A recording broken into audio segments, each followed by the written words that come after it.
Remember when you were a kid, like you were carefree, you're kind of convinced you were invincible? Yeah, well, buckle up because we're about to pull the curtain back on our childhood and dive headfirst into the world of inner child work. It's that magical place where our inner child is hiding, like waiting to be rediscovered. That and the few emotional scars that we'd rather kind of keep buried. So let's take a roller coaster ride through memory lane and maybe even poke some fun at our past selves. After all, like reconnecting with that little rascal inside us might just help us find our way back to the good old days, or at least make some sense of all the chaos we call adulthood. Here we go.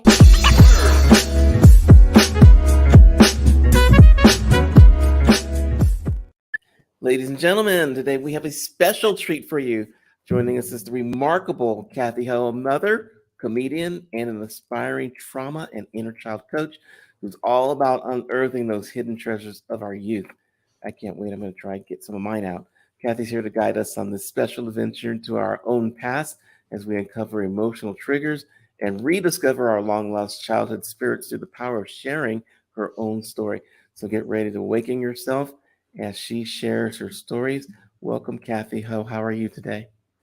I'm good today. No, I don't really talk like that. I like to throw people off with my Asian accent. You were talking like that the whole time we were in the green room. Oh I throw my people God. off because they're like, she doesn't look fob, but she really sounds fob, and fob means fresh off boat. Thank you. Even I was going to even have to even ask, but I didn't know. So, even the that acronym is fresh off boat. oh, yeah, it's fresh off boat. I Exactly. can't do it. So, Cathy, we are going to talk about this inner child thing today. So, let's start with the basics. Why don't you share with us like your personal journey into inner child work and like how it's impacted your life? Oh man, do you guys have like 10 years? Yeah, you got 10, 20 minutes. Yeah, no, go for it. Okay. We'll keep So talking till we're tired of it. yeah, it kind of started when I became a mom. Um, and I just started getting really angry and I didn't understand who I had become. I lost all sense of my identity. I like, am I a wife? Am I a sister? Am I a mother? I just lost all control. And I started sinking into postpartum depression. I didn't understand it. So I started to get curious with myself. And then I noticed um, my girlfriend's, she's now a friend of mine, her Instagram page kept popping up when I kept, you know, Google searching, why am I angry? And why am I so anxious? Why can't I just be the person I used to be prior to being a mom? So then her things start popping up, I think because of the algorithm. And I realized that she was a registered professional counselor and a self worth Uh, coach. So I guess the algorithm kind of just led me there. I started looking at her page and her memes, and it kind of just triggered me to get a little bit more curious with myself. So I DM'd her mm-hmm. and I started asking her questions, and we met up and she started talking about this like inner child work, and it just kind of flourished from there, really. Well, do me a favor so that everyone understands what the heck inner child work is for the people who are unfamiliar with that concept. Just explain what it is and tell us like the crucial aspects of personal growth and healing that it involves and all that kind of stuff. For sure. We all are children at one point in our lives, right? Mm-hmm. And so it's very naive of us to think that whatever happens to us as children doesn't necessarily affect us as adults. So that's what kind of the inner child is. And it's like unresolved trauma Mm-hmm. or incidences as children that we don't necessarily know in the moment because we're children, right? Things could be as simple as freezing on stage when we're in kindergarten trying to sing and we forget all the words. That could be traumatic, right? And we Gotcha. store that in our body, and then it kind of festers as we get older into triggers and how we react to certain things.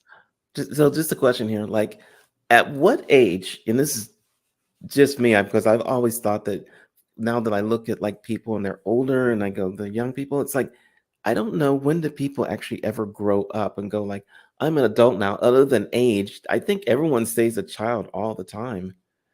I It- I would agree because I am one that tries to not necessarily live a younger life, but I after doing all this work, there was a period where I just was not laughing anymore, mhm. and I was always that girl that would poke fun at people, make light of situations, start using my accent to break tension in the room. I was always that girl, and that's always kind of lighthearted. And I feel like Mhm. when you look at children, they're always lighthearted. They ask such innocent questions, and we never get mad at children. But as we become adults, even though we're in adult bodies, yeah, we still have that inner child in us where we are still very innocent. But because we're in adult bodies now, there's a certain level of expectation that you shouldn't do this or you should do this, and just kind of fit into this box, if you Yeah, will.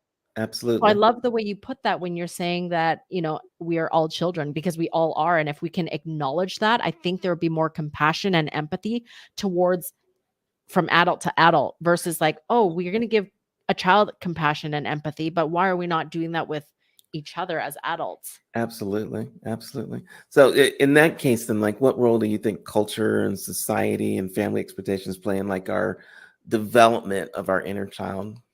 Oh my God. You know what? My Asian culture really suppressed my inner child. Like I had to grow up pretty quick. Uh-huh. Being the youngest of 8 children, my twin and I, You have a we twin. always had to serve. Yeah, I'm a twin. Yes, not all Chinese people look the same, but we do. Um, yeah, she's literally my womb mate is what she calls it. Oh my God. Um, yeah, so we literally had to serve our elders all the time, and we didn't just have 2 parents because we had older siblings. We had to kind of confine to everybody else's way of living. So Hmm. it took us very long to understand that like we are our own individual people. And so I feel like for me, I started becoming more awake to who I am when I became a mom because it really hit me in the face because I'm like, why are all these emotions coming up? Why am I so angry? And then that's kind of the trajectory and path that I kind of started diving into to understand where all of this stuck emotion was coming from, I Yeah. guess.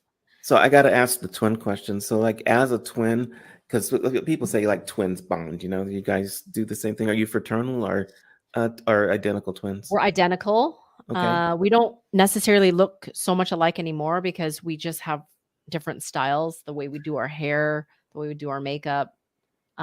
We're very similar in personality. And I think that's what caused us to bump heads a lot of the time. Like when we were younger, we were best friends. And then as we got older, we were kind of finding our own place, Uh right? huh. And because we're both very stubborn, there was no give and take. So we, Interesting. we were kind of bumping heads, but now I feel like we're kind of coming back because we're both doing our inner child work. That was my question right there. So, like, now you're both bonding with the inner child, and are you finding that the trauma that you have had, or the PTSD, even from inner child, that she expresses the same sort of things? Yes, for sure. Oh, that's And awesome. it's crazy because I remember this one incident where we came home late Mhm. from a party and we were 3 minutes late. Mm. And the way she tells the story would be different than how I tell the story because it just goes to show you perspective is so important and for us to really truly understand each other because my perspective is my reality and her perspective is her reality. So how I looked at it was it was very quite traumatic because we got locked in the basement with no food. Mhm. Our friends had to come to the side door of the basement to give us food. So we'd have to like open the latch on the side door super quietly because everything was so creaky in that house that we didn't want to get in more trouble because we needed to eat. And then it was like the second evening that we were down there, Mhm. that my mom ran down the stairs, opened the latch, and then we were able to, you know, kind of be free. But when I was young, I played it down like, oh, that was tough love, but that's abuse. Yeah, That's not I right. was gonna ask you if you called CPS, but, yeah. How did that's now I understand why you're into the whole inner child thing. I get that now. That's Yeah, that would be abuse. That's the only thing I can call it. because the Asian culture, Mhm. it's meant to it's this tough love thing, but now that I know what I know, it's not right.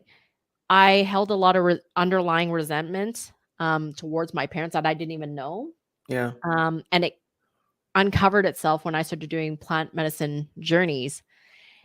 And I can see my whole family's lineage pop up. And that's when I realized I'm like, oh my goodness, like this is not right.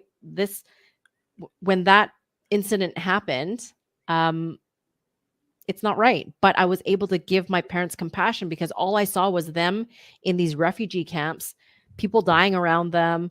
And it just made me think, like, oh my gosh, if they thought that this type of discipline was right, I couldn't Mhm. even imagine the type of discipline that they got. Doesn't make it right, but Right. I was able to kind of give them compassion and But forgive them. is that after you started, working with your inner child or not Everything. at the It just time, kind of right? no, not at the time, but it was after doing the inner child work, I was like, there's still something missing. So Yeah. then I was introduced to plant medicine, and then that's how it kind of just unfolded itself. I wanna talk about plant medicine in a second, but I wanna know right Mhm. now, so how do you know or how does someone who's listening know that they need to do inner child work and it's not something else that's, like, messing with them?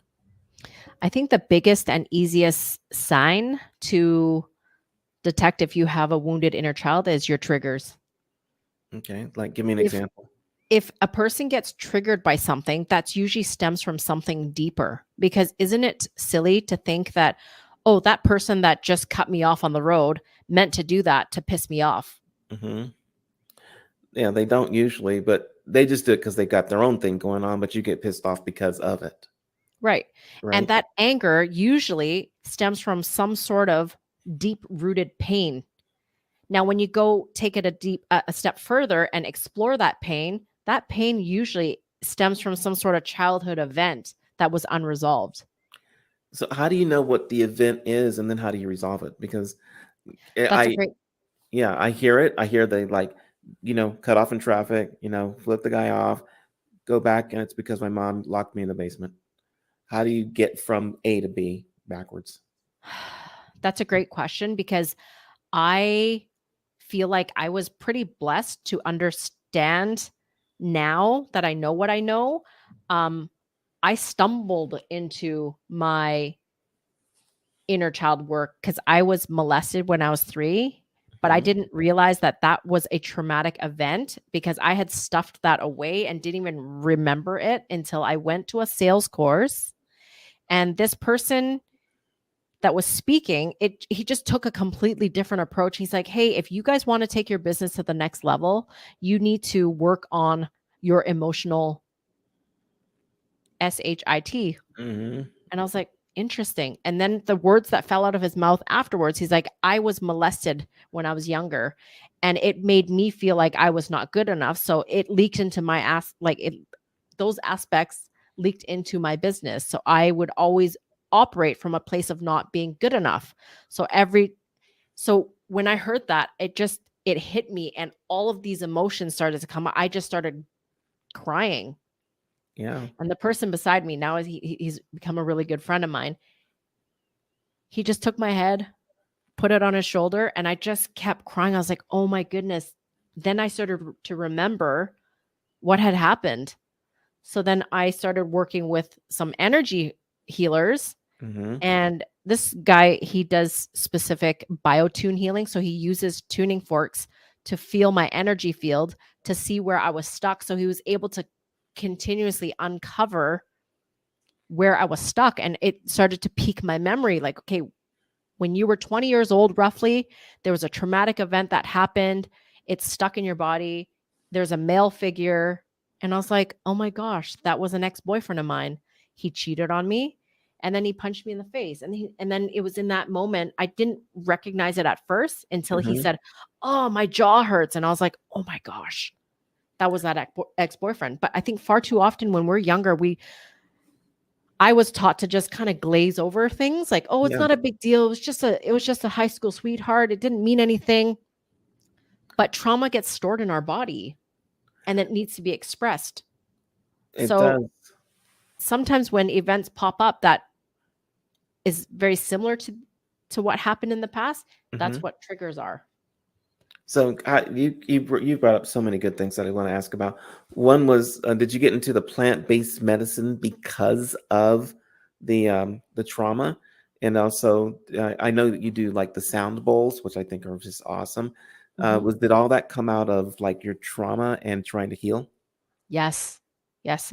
Yeah. I got radically curious. After all of that, I'm just like, "Oh my gosh," it was all these little light bulbs that started popping off, and then it was quite overwhelming, I'm gonna be honest, because it's like, where do I start? I have all these leads now to really figure out who Cathy is, Mm-hmm. but which road do I take? So then I kinda just surrendered, and I'm like, "Oh my gosh." At one point, I just really got heavy into the meditating and really just tuned in with myself, like, what do you want to achieve out of this, Cathy? What do you want to do? And I realized that I have a gift to make people laugh. So my goal eventually is to help people uncover trauma, but make it funny so that it's inviting. I think that's actually a really good idea. Because and do you find that you as a comedian, I found that a lot of comedians have inner child trauma and they're hiding it, but they try to get it out through comedy. Do you find that, or what's I up with definitely that? did that. Yeah. Definitely did that. When you're talking about that, it reminds me of when I was in elementary school. Uh-huh. I was bullied heavily, and then I became the funny girl because nobody wants to bully the funny girl. No. And then I became the popular girl because I would make people laugh all the time. So then it became this thing, right? Every time there was a substitute teacher, everyone would show up to class because Yeah. before it would be, oh, there's a substitute teacher. We can skip class. But now it was, let's go to class because Cathy's going to do something funny. So you got out of being bullied by being the popular kid, by being funny. Right. That's good. So let's say that there's people who have been bullied, to people who have this inner trauma. What kind of things like should they be doing to help themselves and just get out of it? What's this next step? What's the first step?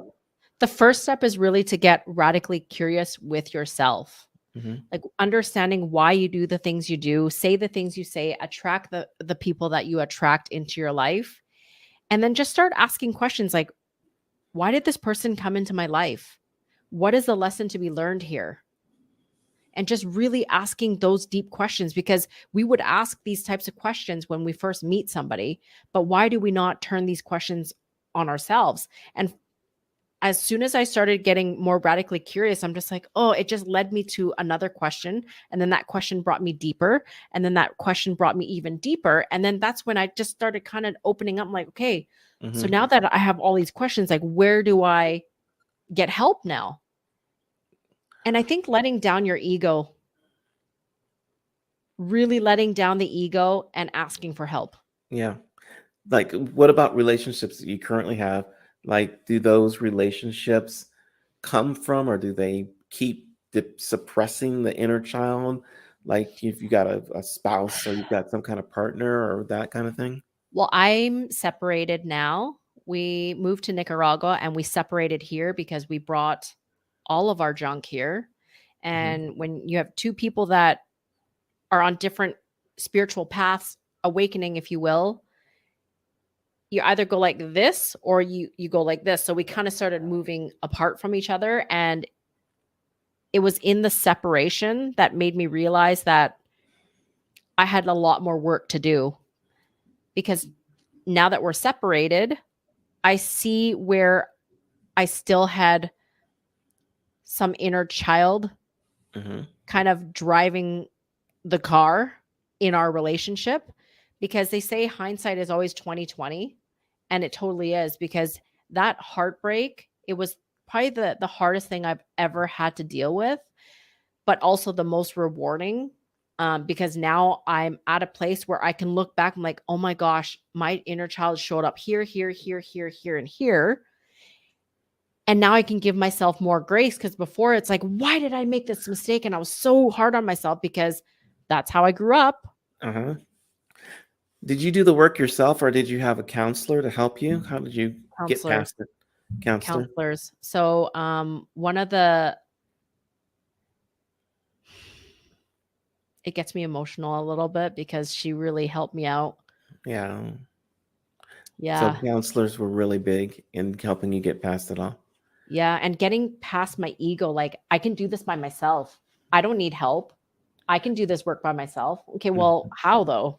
We're not taught how to. We're not taught to have these open, vulnerable conversations with other people, let alone ourselves, Correct. right? We're taught to think that when we are vulnerable or show some sort of vulnerability, it's Mhm. weakness. So there's a lot of shame that gets tied to being open and vulnerable and showing the ugly side of Mhm. our awakening, because it really does get ugly. You're really breaking from your old self.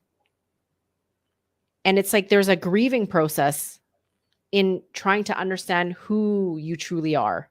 Yes. Does I that make com sense? It makes total sense. It makes so much sense that I think people need to really look at themselves and go like, I need to do some inner child work. And it's safer to say I need inner child work than I need, psychotherapy, maybe. But what advice would you have for like the individuals or people out there who may be hesitant or unsure about beginning their own journey and doing inner child work? What advice? Like, what would you tell them? Somebody who says, you know what, I think I need to do this. Well, I think it starts from it. Look at your current relationships around you. Like, is it working for you? Is it Mhm. not? Right? And if it's not, we can only change ourselves. We can't change somebody else. We can tell someone until they're blue in the face and lead the horse to the water, whatever cliche saying you want to put out there. We still have to do our inner work. Because when we start to show up differently, the people around us start to show up differently. So I Yeah. think it's about asking yourself the question, like, how are my relationships? How are my closest relationships? Are they good or are they bad? Yeah. Start with that question. Good advice. Good advice. Let's do something. I want to do some, I want to play this or that with you. I want to Sure. talk about, I'm going to ask you some questions. I'm going to give you Okay. two choices. You can pick one or the other. You can't choose neither or both. Okay. Okay. Uh, we'll see how this goes. Let me just ask you, first question. We'll talk about inner child and real child, like coloring books or finger painting. Finger painting. Let's get Yeah. dirty. Hide and seek or tag?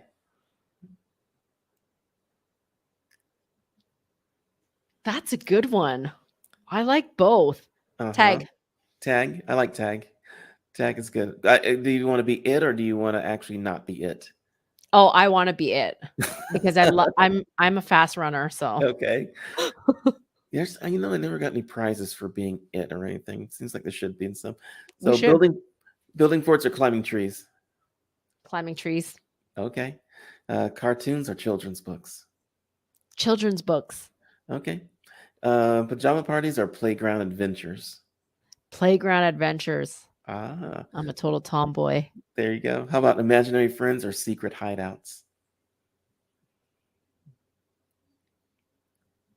I don't know. I think it depends on the mood. Yeah, I'm trying to think myself which one My I'd mood choose right there. now, I would say imaginary friends. Did you ever have an imaginary friend? Yeah, because they don't talk back. They don't just tell you what you want to hear. They still No, talk. Yeah. no. Okay. How about storytelling or sing-alongs? Storytelling, always. Yeah. Board games or video games? Video games. I got two more for you. Sandbox or bubble baths? Sandbox and then bubble bath. Okay. I would say that's not choosing both. That's one or the other. And then, okay, last one, group therapy or one-on-one counseling? Group therapy. Okay. And this, Can I tell why? yes, please do. I was going to ask you why.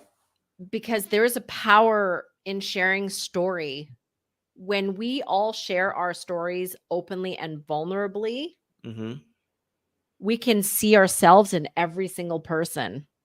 And it makes us become way more compassionate and empathetic towards each other. It's like, oh my gosh, this person was portraying that she was such a strong person, and as soon as she started to share her story, it's like, oh my god, I cannot believe what she went through.